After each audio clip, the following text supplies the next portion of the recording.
Zip Sports Bar here in Central Phoenix remains closed.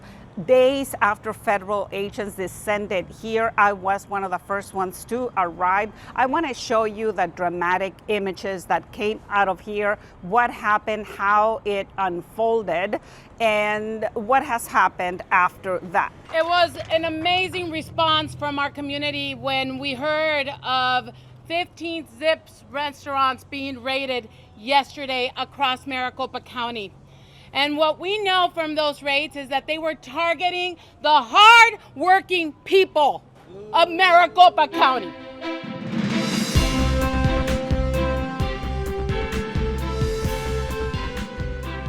Welcome to another episode of Notas. I'm Elvia Diaz. It's been a few days now since federal agents raided Zips, and we know now a little bit more information. But first, I wanted to show you the images and what community activists and people here in Arizona are saying. My name is Juliana Manzanares, and I'm an immigration attorney here in Arizona. And I'm here today because of what I witnessed in our community yesterday.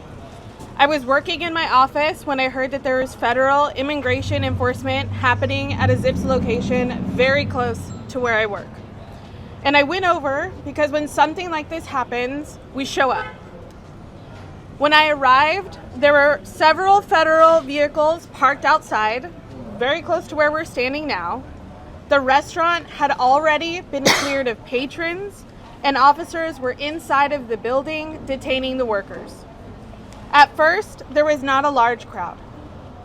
But quickly, community members began to arrive, not to interfere, but to observe, to document, to support workers, and to hold officials accountable for how enforcement was carried out. I watched officers move in and out of the building to retrieve boxes, and I overheard them talk about arresting people over things like a bullhorn.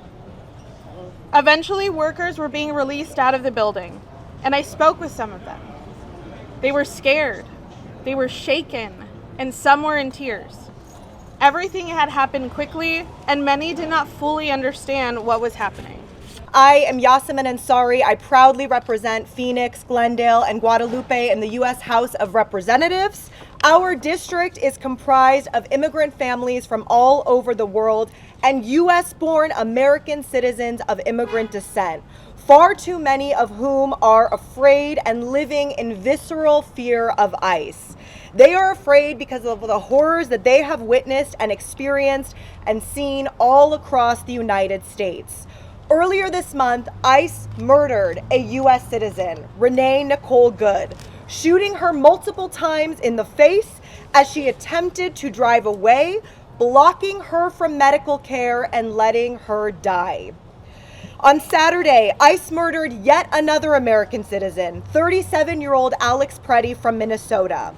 Fortunately, at the location that I was at, nothing happened other than the chaos that we felt for a few minutes, but that was not the case at other locations. When officers began to exit the building and return to their vehicles and trying to leave, they called additional law enforcement who arrived wearing gas masks, already prepared to deploy chemical agents. As officers were leaving with a clear path, all ready to leave, chemical agents were deployed near the crowd and people began coughing. I began coughing. I later learned that at other locations, again, as officers were leaving, people were sprayed directly in the face. Deploying chemical agents while officers are leaving in the area is not necessary to ensure safety. It does not clear a path. What it does is terrorize communities. And I want to be honest about what this felt like. I was angry. I'm still angry.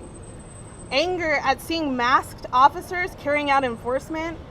Anger at how quickly fear is injected into a place where people are simply working and trying to live their lives and have a meal. Then these officers began to leave, and that anger turned into fear. Fear for the workers, fear the community that came out, and fear for how easily situations like this escalate. One of the things that I keep asking the community activists and people is, why do they show up to enforcements like this. But standing there, I also knew this. Even knowing how heavy it feels, even knowing the fear that comes with it, I would show up again. Because this is what it means to stand with our neighbors. We are not invisible. We are essential. Immigrant and working class communities are neighbors, families, and workers who sustain this country. And our dignity and safety should never be political bargaining chips. When enforcement actions kill people like Renee Nicole Good and Alex Preddy, and when others continue to die in detention, it is our duty to demand full transparency, real accountability at every level of leadership, and strong congressional oversight, especially as DHS funding decisions approach.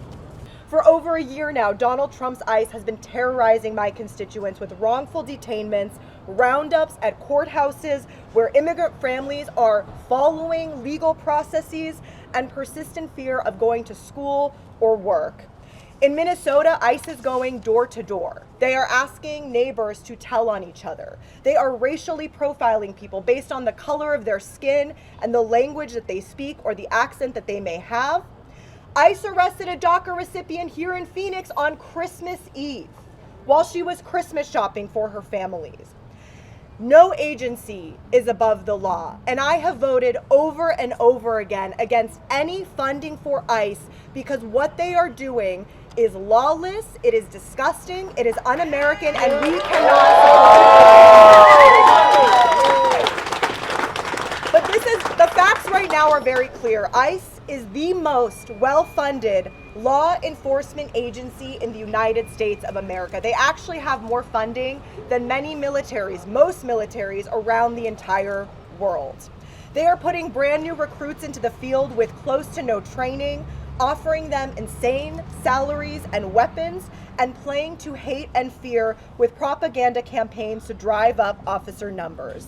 They're out on the streets fully armed. I saw them here last night with tear gas ready to terrorize people, and this is what authoritarianism looks like. Now I want to talk about impeachment. I am an original co-sponsor on legislation to impeach Kristi Noem as the Secretary of Security. Our legislation currently has over 140 co-sponsors across ideological lines in the Democratic Party, progressive, moderate, etc. And today, Democratic House leadership announced that if Kristi Noem is not fired immediately by Donald Trump, then we will proceed with impeachment of Kristi Noem. Earlier this month, ICE agents arrested a Navajo man in Arizona, a Native American man whose ancestors lived in this place long before it ever was America, taken away roughly into an unmarked car because of the color of his skin. It's disgusting. I've also, because of all of this, I'm introducing legislation to drain ICE of its funding of the $175 billion that they took away from your healthcare last year to give to ICE to terrorize individuals. I urge members of Congress to sign on to this. And I want to be very clear that we have to ramp up the pressure on Republicans as well. What is happening in this country should not matter what your political party or your political affiliation is. For the first time during this Trump administration, we have seen more and more Republicans speak out, demand independent investigations of this, and say that ICE needs to be reined in. But not one Republican member from Arizona's delegation has done that. So we here are demanding that the Trump administration get ICE out of Minnesota, out of Arizona, and out of our communities once and for all. For the past few weeks, there has been a lot of talk, a lot of rumors that there will be an aggressive immigration enforcement here in Arizona. We don't know if this is the beginning of that. Federal officials are now saying that 35 people had been arrested, but they did not provide any details. I do not know yet if management or the employers were also targeted and if they will face fines. So what is clear now is that it was an immigration enforcement, that they were targeting, or at least appears that they were targeting the workers, which is something that I've always wondered why do they go after the people that cannot fight back? Why don't they go after the employers if they really want to end illegal immigration? But we know that they're not going to do it, that they're going to protect themselves, that they want to protect their own people, essentially. And why? Because they vote. And that's why I think it is important for these community organizations to show up, and they do. It is not normal to see federal agents masked, and it is not normal to see the aggressiveness that has been happening across the country. So that's why it is important to document, to film what is happening, or whenever there are operations like this. Thank you for being here. Thank you for watching this episode. Notas con Elvia Diaz. Until next time.